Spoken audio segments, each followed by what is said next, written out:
I'm back, and in the comfort of this studio, it's hard to imagine I was ever away. I don't need to imagine, though, because what I saw is still etched in my mind.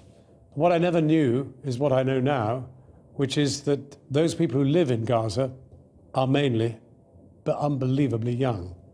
The average age is 17. That means that about 250,000 are under 10. And you know, if you know any 10-year-olds, 7-year-olds, 5-year-olds, 4-year-olds, the idea in the looseness of a war zone that you can control your children, that they won't be somewhere where they can be hit, is, you know, beyond any kind of imagination. You can't hope to control that. So that in a very densely packed urban area, if you decide to throw missiles, shells and the rest, then undoubtedly you will kill children. And that is what they're doing. There was one specific moment that stood out above all others, and that was penetrating the 3rd floor of the Shiva Hospital, one of 2 floors dedicated to children.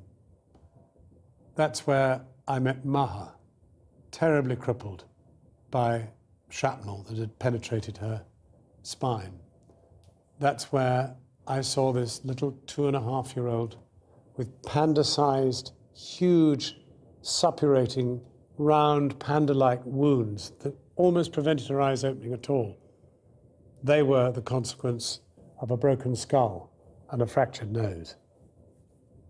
I can't get those images out of my mind. I don't think you can either, because they've been everywhere. They are the essence of what is happening in Gaza. Now, of course, Hamas, for its part, was throwing rockets into Israel, designed, ideally, as they would put it, to kill Israelis. But of course, Israel, courtesy of American finance, has invented the most brilliant shield, which is keeping absolutely everything out.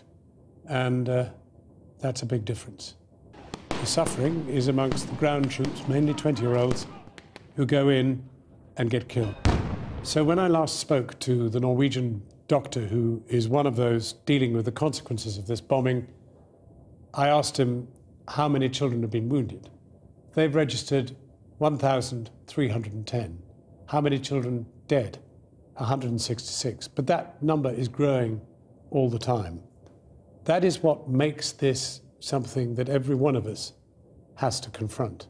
We have to know that in some way we actually share some responsibility for those deaths, because for us it is no priority whatever to stop it.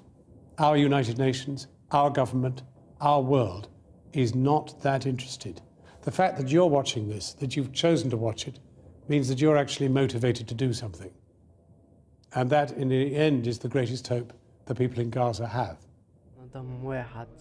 We cannot let it go on.